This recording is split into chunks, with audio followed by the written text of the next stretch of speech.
बिस्मिल्लाहिर्रहमानिर्रहीम। अस्सलाम वालेकुम। यूके में वीज़ा जो फ़ीस है होम ऑफिस की वो हो गई है इंक्रीज़। यस्टरडे जो है वो होम ऑफिस की तरफ से ये अनाउंस हुआ है कि डिफरेंट वीज़ा कैटेगरी जिसमें विजिटर भी आ जाता है, डिपेंडेंट भी आ जाता है, स्किल वर्कर, स्टूडेंट और भी बहुत सारे वीज़ा, उनकी फ़ीसें हो गई हैं हाई। और उन्होंने जो है वो आजकल ऐसे बात कर रहे हैं, ऐसे हर दूसरे दिन जो है रूल चेंज कर रहे हैं, जैसे पता चल रहा है कि इस कंट्री में प्रॉब्लम सिर्फ एक ही है, वो क्या है, इमिग्रेंट।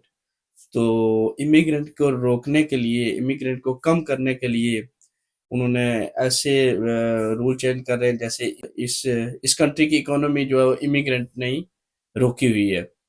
तो अभी हम दूसरे आईएलआर वाले जो इन्होंने डिसीजन लेना था, 5 से 10 साल वाला या जो भी है, उसका वेट कर रहे थे कि इन्होंने एक नई चीज जो अनाउंस कर दी है। उस पे जानने से पहले मैं आपको ये बता दूं कि इसकी रीजन क्या बनी है, क्या मतलब किस लिए इन्होंने जो एकदम ही वीजा जो है उसकी फीसें जो हाई कर दी हैं।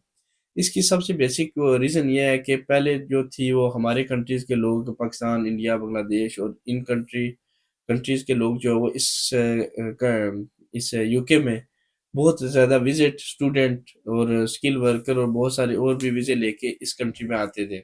लेकिन लास्ट कुछ अरसा से जब जब से इन्होंने रूल वगैरह चेंज करना स्टार्ट किए, हमारे कंट्री की निस्बत नाइजेरिया, मतलब अफ्रीका की कंट्रीज़ में नाइजेरिया का ज़्यादा नाम है। उस कंट्री के जो विजिट के लिए यहाँ पे बहुत ज़्यादा आ रहे हैं। इसकी रोकथाम के लिए उन्होंने ये जो है वो नया प्लान पेश नहीं किया, नया प्लान इम्प्लीमेंट कर दिया है 8 अप्रैल 2026 से, नेक्स्ट मंथ से, बल्कि नेक्स्ट क्या, इस मंथ से, नेक्स्ट वीक से। तो इन्होंने अप्लाई कर दिया है। अब इसकी जो फीस वगैरह जो आपने बता रहा हूँ, फीस जो कितनी हाई हुई है, ये मैं आपको बताता हूँ। सबसे पहले मैंने यहाँ पे लिखा हुआ भी है। सबसे पहले विजिटर वीज़ा हो गया। विजिटर वीज़ा पहले हम लेते थे 6 मंथ का, 1 साल का, 2 साल का, हालांकि 5 से 10 साल का भी। तो इन सारे जो कैटेगरीज है इनमें चेंजिंग आ गई है थोड़ी बहुत। सबसे पहले 6 मंथ पे आ जाते हैं, वो पहले 127 था, अब चला गया 135 पे, ये जो 6 मंथ का है। इसके बाद आ गया वो 2 ईयर का। 2 ईयर का अब हो गया £506, अगर आप 2 ईयर का अप्लाई करेंगे विजिट वीज़ा। इसके बाद 5 ईयर का विजिट वीज़ा हो गया £903, ये हो गया 5 ईयर का। अगर आपने 10 ईयर का अप्लाई करना है तो 1128। ये जो मैं बता बता रहा हूँ या बताऊंगा, ये सिर्फ है होम ऑफिस की फी।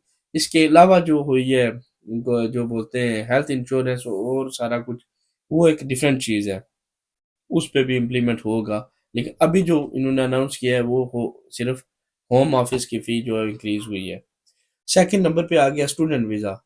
स्टूडेंट वीज़ा आप इस कंट्री में, यूके में बैठ के अप्लाई करें या यूके से बाहर, एक ही फ़ी है। वो इन्होंने पहले जो थी वो थी 524, अभी हो गया 558। 524 से बढ़ा के इन्होंने 558 कर दिया। ये स्टूडेंट के लिए जो अप्लाई करेंगे या करने वाले हैं या इनके इस कंट्री में बैठ के अप्लाई करेंगे इन फ्यूचर। नेक्स्ट आ गया स्किल वर्कर वीज़ा या डिपेंडेंट वीज़ा। जो बंदे अप्लाई करना चाह रहे हैं या इन केस 2 4 6 महीनों के बाद उन्होंने एक्सटेंड कराना है वीज़ा अपना, 3 साल की जो फ़ी है वो हो गई है 819, जो पर एप्लीकेंट, एक बंदे की। अगर उसके साथ कोई डिपेंडेंट है, उसकी वाइफ या हस्बैंड जो भी है, उसकी वो सेपरेट होगी, वो भी इतनी होगी 819। अगर आपने 5 ईयर का अप्लाई करना है स्किल वर्कर वीज़ा, तो वो हो गई है इसकी डबल, 1618। तो ये सारी जो चेंजेस हुई हैं वीज़ा में। तो शबाना महमूद साहिबा ने जो है वो पिछले दिनों तो ये भी शोर मचा हुआ था सोशल मीडिया पे, और इनके कुछ जर्नलिस्ट भी बैठ के बता रहे थे कि इन केस हो सकता है कि शबाना महमूद रिज़ाइन कर जाए, लेकिन ऐसा अभी तक कोई मैंने नहीं सुना जो ऑफिशियली है। तो अगर ये सारी चीज़ें करने के बाद भी अगर उनकी मतलब ख्वाहिश नहीं पूरी हुई तो हो सकता है वो रिज़ाइन भी कर जाए इन केस। लेकिन हमारे रिज़ाइन करने से या ना करने से कोई फ़र्क नहीं पड़ता, जिस तरह उन्होंने वो जो अपना इमिग्रेंट के पीछे लगे हुए हैं सारे। تو یہ کچھ چینجز ہوئی ہیں. اگر ان فیوچر کوئی ہیلتھ انشورنس یا کسی چیز میں جو ہے وہ چینجز وغیرہ ہوئی ہیں، انکریز ہوا اگر فی وغیرہ، انشاءاللہ پہلی بات ہے نہیں ہوگا، اگر ہوا تو میں انشاءاللہ آپ کو اپڈیٹ کروں گا. امید کروں گا جو میں نے آپ کو انفارمیشن دی ہے اس سے آپ کو فائدہ ہوگا. اگر آپ کو فائدہ ہوتا ہے تو ویڈیو کو لائک، چینل کو سبسکرائب اور ویڈیو کو شیئر کر دیا کریں اپنے دوستوں کے ساتھ. اور ملیں گے نیکسٹ ویڈیو میں کسی نئے ٹاپک کے ساتھ. تب تک کے لیے اللہ نے اکبال.